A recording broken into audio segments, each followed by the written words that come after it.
ओम श्री गणेशाय नमः। ओम नमो भगवते वासुदेवाय। हरे कृष्णा कृष्ण कृष्णा हरे हरे, हरे राम राम राम हरे हरे। तव्हां सभिनी हरि भक्तन के नमस्ते।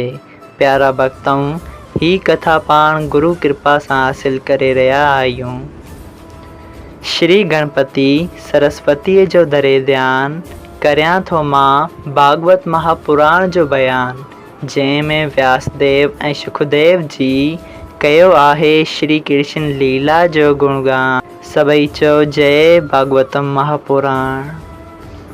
प्यारा भक्तों, कल कथा में पाण श्रीमद् भागवत महापुराण साहिब जे पहिरें स्कंद जे 10 अध्याय जे पहिरें पाठ में ॾिठो त भीष्म पितामह श्री श्याम सुंदर जी स्तुति ॻाइनि था ऐं ॿुधाइनि था त कहिड़ी तरह भक्त जो प्रण रखण वास्ते भगवान पाण पंहिंजो प्रण टोरियो हो।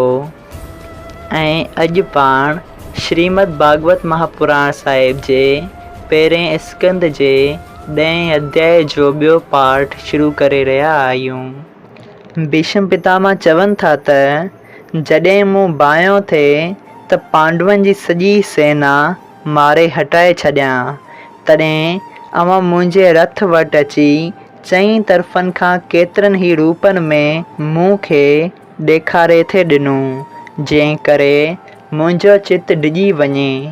ऐं मां बि जॾहिं घणनि रूपनि खे ॾिसंदो हुअसि त व्याकुल थी इहो सोचींदो हुअसि त हिननि सभिनी मां कहिड़ो रूप सचो आहे ऐं कहिड़ो माया जो रूप आहे।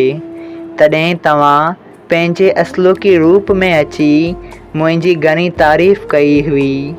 जॾहिं आऊं इहे ॻाल्हियूं यादि थो करियां तॾहिं शर्म में भरिजी पंहिंजो पाण खे गुनहगार सम्झी अव्हां खे पंहिंजो मुंहुं ॾेखारे नथो सघां। अव्हां त दीन दयाल आहियो, पंहिंजे भक्तनि खे ज्ञान ॾेई संदन मन जो मतिलबु पूरे करण वारा आहियो।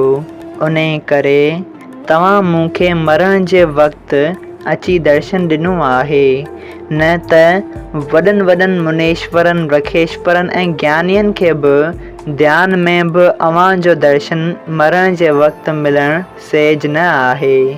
छाकाणि त आदमीअ खे मरण जे वक़्तु अहिड़ो ॾुख थींदो आहे जहिड़ो 60,000 वछिन जो हिकु दफ़ा डंग हणण सां थिए थो, ऐं उन करे आदमी दुख में भरिजी बेहोश थियण सबबा पंहिंजे चित में होशियारु नथो रहे।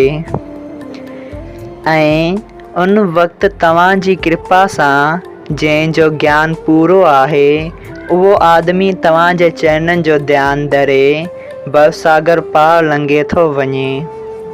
तंहिं लाइ मां तव्हां खां सिर्फ़ु एतिरो थो घुरां त तव्हांजो ही स्वरूप मुंहिंजी अखियुनि जे साम्हूं वसंदो रहे ऐं तव्हांजे चरणनि जो ध्यानु मां हृदय में रखी भवसागर पार लंघे वञा। भीष्म पितामह ही स्तुति करे ज्योति स्वरूप जो ध्यानु हृदय में रखी श्याम सुंदर जे सभिनी रखेश्वरनि ऐं मुनेश्वरनि खे दंडवत करे ऐं पंहिंजूं अखियूं बंदि करे योग अभ्यास सां पंहिंजो तन छॾे वैकुंठ में वासो था वठनि। उन वक़्तु देवताउनि बि आकाश मां उन ते फुलनि जी वर्खा कई। राजा युधिष्ठिर भीष्म पितामह जो अंत्येष्टि क्रिया कराही। सभई चो जय श्री कृष्णा। प्यारा भक्तों, श्रीमद् भागवत महापुराण साहिब जे पहिरें स्कंद जो 10 अध्याय संपूर्ण थियो। अगर तव्हां सभिनी हरि भक्तनि खे हिन कथा मां लाभ हासिल थियो हुजे त कृपया करे हिन कथा खे ॿियनि हरि भक्तनि सां शेयर कजो। जय सिया राम। राधे राधे।